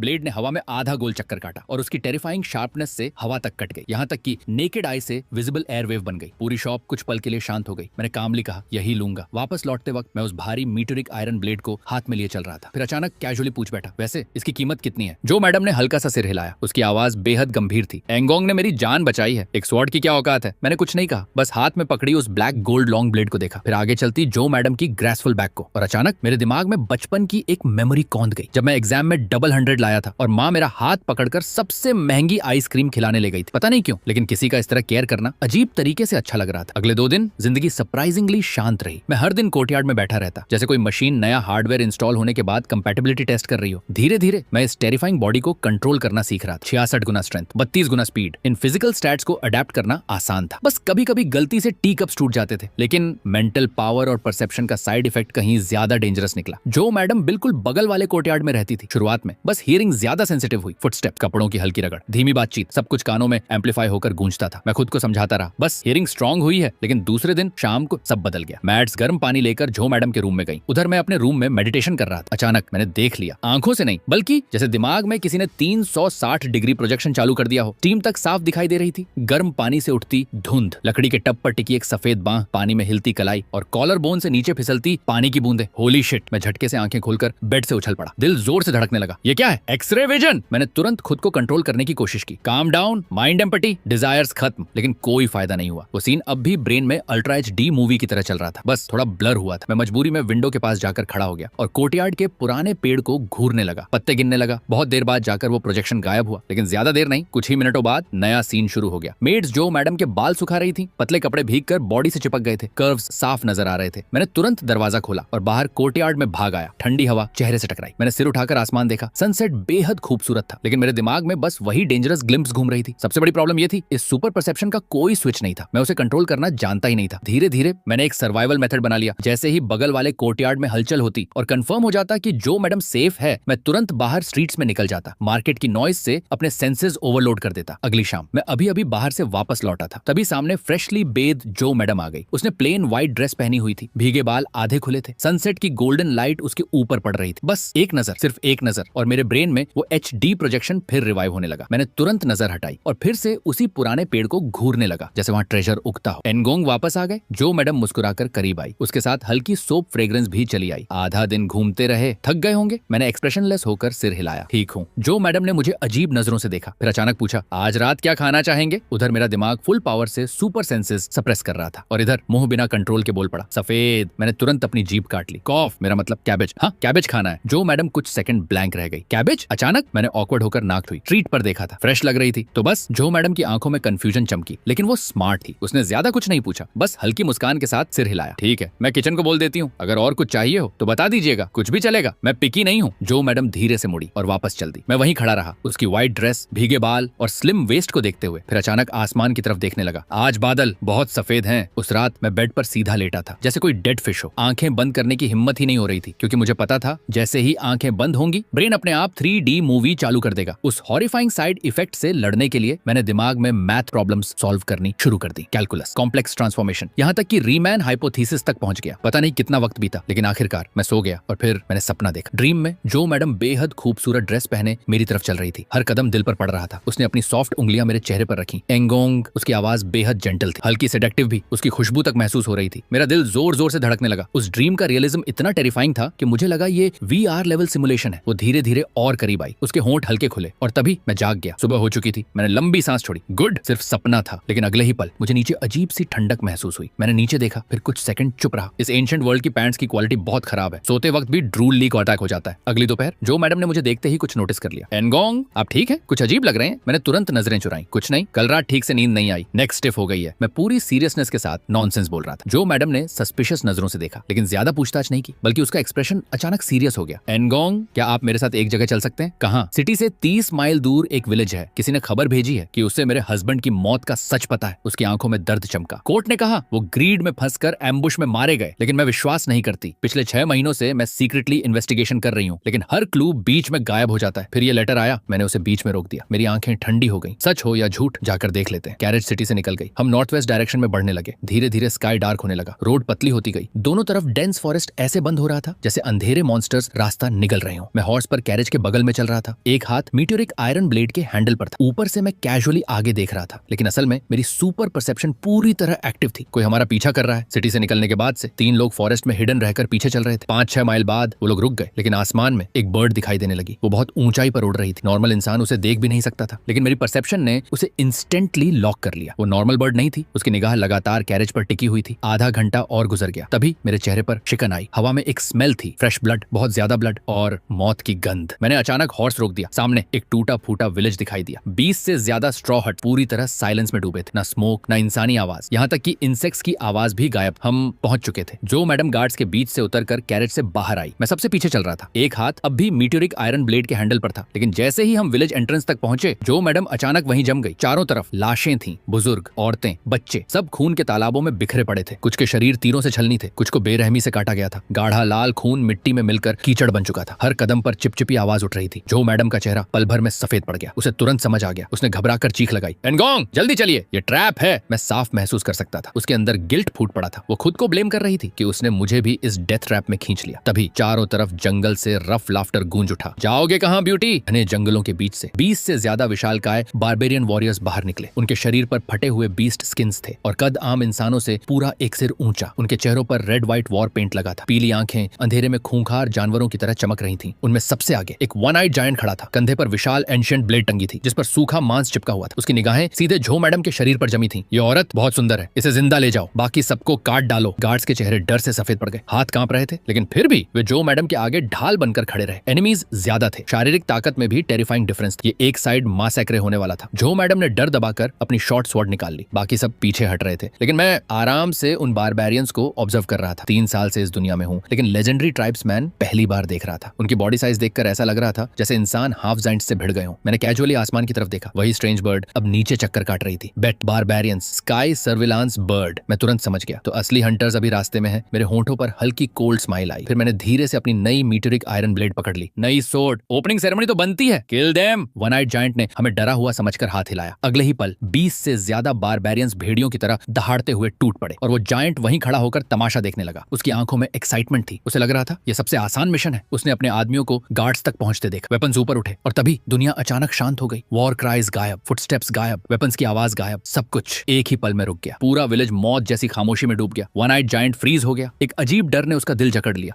गुरले, उसकी आवाज गले में अटक गई, क्योंकि उसने देखा उसके वॉरियर्स अब भी आगे भाग रहे थे, लेकिन उनके सिर गायब थे, धड़ दौड़ रहे थे, सिर जमीन पर लुढ़क रहे थे। थर्ड थर्ड बॉडीज गिरने की आवाजें और रोलिंग हेड्स की आवाज, बस वही बची थी। गरम खून गार्ड्स पर छिटक गया। कुछ बूंदें जायंट के चेहरे पर भी पड़ी। सब कुछ इतना फास्ट हुआ कि आंखें मूवमेंट तक पकड़ नहीं पाई। वन आइड जायंट का दिमाग ब्लैंक हो गया। उसके एलीट वॉरियर्स एक पल में खत्म हो गए और उसे ये तक समझ नहीं आया कि हमला हुआ कैसे। उसकी टांगे कांपने लगी, फिर पूरा शरीर। वो भागना चाहता था, लेकिन पैर पत्थर बन गए थे। वो सोर्ड उठाना चाहता था, लेकिन वही एंशिएंट ब्लेड अब हजारों किलो भारी लग रही थी। अचानक धड़ाम, वो घुटनों के बल खून में गिर पड़ा। सोर्ड हाथ से छूट गई। वो दया की भीख तक नहीं मांग पाया, बस कांपता रहा जैसे बारिश में भीगा कुत्ता। 30 साल में उसने काउंटलेस मर्डर्स किए थे, लेकिन उसने कभी कल्पना भी नहीं की थी कि दुनिया में ऐसा मॉन्स्टर भी हो सकता है। उधर गार्ड्स के बीच एक यंग गार्ड कांपती आवाज में बुदबुदाया, काश मैं लड़की होता। उसके साथी ने उसे ऐसे देखा जैसे वो पागल हो गया हो। यंग गार्ड शर्म से लाल पड़ गया, फिर मेरी तरफ इशारा करके बोला, सोचो तो अगर ऐसे आदमी का प्रोटेक्शन मिल जाए तो कितनी सिक्योरिटी फील होगी। कुछ पल साइलेंस रहा, फिर किसी ने धीरे से सिर हिलाया, सही कह रहा है, काश हमारे पास भी वो लक होता। यंग गार्ड ने लंबी सांस ली, अगले जन्म में मैं जरूर अल्टीमेट ब्यूटी बनूंगा, फिर एनगोंग से चिपक कर रहूंगा। पास वाला साथी तुरंत हंस पड़ा, तू अगले जन्म में भी अगली आदमी ही बनेगा। सब हल्का हंसने लगे, लेकिन उनकी आंखें अब भी फियर और वर्शिप से मेरी बैक को देख रही थी। उधर मेरे शरीर में टेरिफाइंग ट्रांसफॉर्मेशन शुरू हो चुकी थी। फेमिलियर वार्म करंट पूरे शरीर में फैल गई। सेल्स एनर्जी एब्जॉर्ब कर रहे थे, मसल्स रीबिल्ड हो रहे थे, बोन्स मजबूत हो रही थी, ब्लड मैग्मा की तरह उबल रहा था। ये फीलिंग इतनी एडिक्टिव थी कि स्कैल्प तक सुन्न हो गया। मैंने गहरी सांस ली, खुद को कंट्रोल करने की कोशिश की, लेकिन इम्पॉसिबल। दिमाग में लगातार वही सीन्स रिप्ले हो रहे थे, कटते हुए हेड्स, उड़ता खून, मरते हुए बॉडीज। मेरे हाथ कांपने लगे, डर से नहीं, एक्साइटमेंट से। मैं अगली किलिंग चाहता था, वैसा ही थ्रिल जैसे कोई हार्डकोर गेमर पेंटाकिल लेने के बाद तुरंत नेक्स्ट मैच चाहता हो। अब तक मैं लगभग 200 लोग मार चुका था। मेरी नजर उस वन आइड जायंट पर गई। उसकी मोटी गर्दन एक ही स्लैश में उड़ जाएगी, और तभी मेरे अंदर बची आखिरी सैनिटी चीख उठी। मैं समझ गया, ये सिस्टम धीरे धीरे मेरे दिमाग को करप्ट कर रहा है। पावर एक पॉइजन है और किलिंग प्लेजर सबसे गहरा एबिस। अगर मैं इसमें डूब गया तो इंसान नहीं बचूंगा, सिर्फ किलिंग मॉन्स्टर बन जाऊंगा। मैंने तुरंत खुद को मेंटली स्टेबलाइज करने की कोशिश की, लेकिन किलिंग इंटेंट अब भी उबल रही और मैं रुकने से डर रहा था, क्योंकि कहीं ऐसा ना हो कि मैं पीछे खड़े गार्ड्स और जो मैडम को भी काट डालूं। अब मुझे समझ आया क्यों कल्टीवेशन नॉवेल्स में डिमोनिक पाथ वाले वापस क्यों नहीं लौटते। ये एडिक्शन सामान्य इंसान रेजिस्ट नहीं कर सकता। काफी देर बाद मैंने मुश्किल से खुद को काम किया, फिर उस कांपते जायंट को इग्नोर करके दूर देखने लगा, क्योंकि घोड़ों की आवाज अब बहुत करीब थी। Boom boom boom. अगले ही पल 300 कैवलरी सोल्जर्स ब्लैक स्टॉर्म की तरह विलेज में घुस आए। उन्होंने पूरे एरिया को घेर लिया। सबसे आगे एक कमांडर था, उसकी आंखें विलेज स्कैन कर रही थीं। ग्राउंड पर पड़ी बारबेरियन कॉर्प्सेस देखकर भी उसके चेहरे पर कोई बदलाव नहीं आया, जैसे वो बॉडीज नहीं सूखे पत्ते हों। लेकिन जब उसकी नजर नीलिंग वन आइड जायंट पर पड़ी तो उसकी आंखों में एक पल के लिए अजीब सा इमोशन चमका। फिर उसने जो मैडम को देखा, डरे हुए गार्ड्स को देखा, और आखिर में मुझ पर नजर टिक गई। उसकी आवाज बर्फ जैसी ठंडी थी। विलेज मैसेकर के कल्प्रिट्स, एक भी जिंदा नहीं बचना चाहिए। जो रेजिस्टेंस करे उसे तुरंत मार दो। चारों तरफ सोल्जर्स ने एक साथ वेपन्स निकाले। सोर्ड्स बाहर आई, स्पीयर्स आगे बढ़ी। टेरिफाइंग किलिंग इंटेंट पूरे विलेज पर छा गई। जो मैडम का चेहरा सफेद पड़ चुका था, लेकिन फिर भी वो हिम्मत करके एक कदम आगे बढ़ी। सर, हम किलर्स नहीं हैं। उसने जमीन पर पड़े बारबेरियन कॉर्प्सेस की तरफ इशारा किया। असली अटैकर्स ये लोग थे। हम विलेज में पहुंचे ही थे कि इन्होंने हमला कर दिया। हमने सिर्फ सेल्फ डिफेंस किया है। लेकिन उस कमांडर ने उसे ऐसे देखा जैसे किसी भिखारी को देख रहा हो। उसकी आंखों में साफ कॉन्टेम्प्ट था, फिर उसके होंठों पर कोल्ड स्नीर उभरी। Self defence? उसने हॉर्स व्हिप से आसपास की लाशों की तरफ इशारा किया। 20 से ज्यादा सैवेज वॉरियर्स, और तुम लोग इन्हें इस हालत में मार गए। तुम मुझे अंधा समझती हो या बेवकूफ? जो मैडम कुछ कहना चाहती थी, लेकिन कमांडर का पेशेंस खत्म हो चुका था। सबको गिरफ्तार करो, उस बारबेरियन को यहीं खत्म कर दो। Yes sir. कई सोल्जर्स तुरंत स्पीयर्स लेकर वन आइड जायंट की तरफ बढ़े। वन आइड जायंट ने अचानक सिर उठाया। उसकी आंखें खून से भर गईं। उसे आखिर समझ आ गया, उसे डिस्पोजेबल पॉन की तरह इस्तेमाल किया गया था। मेरे सामने वो एक शब्द बोलने की हिम्मत नहीं कर पा रहा था, लेकिन इस बिट्रेयल ने उसकी आखिरी सैवेज इंस्टिंक्ट जगा दी। वो हिस्टेरिकली चिल्लाया, तुम दगाबाज कुत्तों, तुम लोग उस ग्रेटनिंग ऑफिशियल के साथ मिले हुए हो। तुमने ही मुझे यहाँ भेजा था। लेकिन सेंटेंस पूरा होने से पहले कई स्पीयर्स उसकी चेस्ट में आर पार हो गई। उसका सीक्रेट हमेशा के लिए उसके गले में दफन हो गया। उसी वक्त कैवलरी फॉर्मेशन के पीछे खड़ा फेंग बटालियन कमांडर अचानक मुझे देखकर फ्रीज हो गया। उसने आंखें सिकोड़कर गौर से देखा। ये चेहरा इतना फेमिलियर क्यों लग रहा है? उसके दिमाग में मेमोरीज फ्लैश हुई। वो स्टेशन वाला मॉन्स्टर। लेकिन अगले ही पल उसने खुद ही उस थॉट को रिजेक्ट कर दिया। उसकी यादों में मैं फटे बोरे पहने था, था। शरीर से खून और सड़ांत की बदबू आती थी, जैसे नरक से निकला कोई डीमन। लेकिन अभी मैं साफ ब्लू रोब पहने खड़ा था, चेहरा काम था, बस हाथ में सोड थी। ज्यादा किसी नोबल यंग मास्टर जैसा लग रहा था, बस थोड़ा ज्यादा डेंजरस। फेंग बटालियन कमांडर ने राहत की सांस ली, लेकिन उसके बगल में खड़ा एक स्क्वाड लीडर अचानक पत्थर बन गया। उसकी आंखें डर से फैल गईं, चेहरा इंस्टेंटली सफेद पड़ गया। उसने मुझे पहचान लिया था, वो कभी नहीं भूल सकता था। तब 7-8 लोग मिलकर मुझे घेर रहे थे। अगर उसकी किस्मत अच्छी ना होती तो वो भी मर चुका होता। मेरी वो इमोशनलेस आईज और अंधेरा चीरती सोड अब तक उसके नाइटमेयर्स में आती थी, और आज वही मॉन्स्टर साफ कपड़े पहनकर उससे 10 कदम दूर खड़ा था। उसके हाथ कांपने लगे, बो स्ट्रिंग तक वाइब्रेशन करने लगी। फेंग बटालियन कमांडर ने तुरंत नोटिस किया। जिनमिंग, क्या हुआ? लेकिन वो स्क्वाड लीडर बोल ही नहीं पाया। वो चीखना चाहता था, भागो, लेकिन डर ने उसका गला बंद कर दिया। वो बस होपलेसली मुझे घूरता रहा। उधर जो सोल्जर्स वन आइड जायंट को एग्जीक्यूट करने जा रहे थे, उन्होंने स्पीयर्स वापस खींचनी चाहिए। तभी क्रैक, अचानक कई स्टील स्पीयर्स बीच से टूट गईं। किसी को समझ भी नहीं आया क्या हुआ। अगले ही पल वो सोल्जर्स ऐसे उड़ गए जैसे रेजिंग राइनो ने टक्कर मार दी हो। उनके शरीर हवा में उछलकर कैवलरी फॉर्मेशन में जा गिरे। वॉर हॉर्सेस बुरी तरह पैनिक हो गए। पूरा फॉर्मेशन हिल गया। कमांडर का चेहरा पूरी तरह डार्क हो गया। उसकी आंखें बिजली की तरह मुझ पर टिक गईं। अच्छा, बहुत अच्छा। एक पहाड़ी गनवार 2-4 ट्रिक सीखकर खुद को इनविंसिबल समझने लगा। तुमने ओपनली मिलिट्री अरेस्ट रेजिस्ट किया है, इंपीरियल सोल्जर्स पर हमला किया है। उस औरत को छोड़कर बाकी सबको मार डालो, किल। 300 कैवलरी सोल्जर्स एक साथ गरजे। अगले ही पल पूरा cavalry force black steel flood बनकर मेरी तरफ टूट पड़ा। वॉर हॉर्सेस जमीन हिला रहे थे, स्वॉर्ड्स चमक रही थी। पूरा विलेज डिस्ट्रक्शन से भर गया और मैं बस वहीं खड़ा था। उन चार्जिंग कैवलरी मैन को देखते हुए मैंने इरिटेबली अपनी कनपटी दबाई। मैं तो शांति चाहता था, लेकिन लोग मानते ही नहीं। बूम! मेरे वर्ड्स खत्म होते ही एक डेफनिंग एक्सप्लोजन गूंज उठा। फेंग बटालियन कमांडर का हाथ अभी सोड पकड़ने ही वाला था कि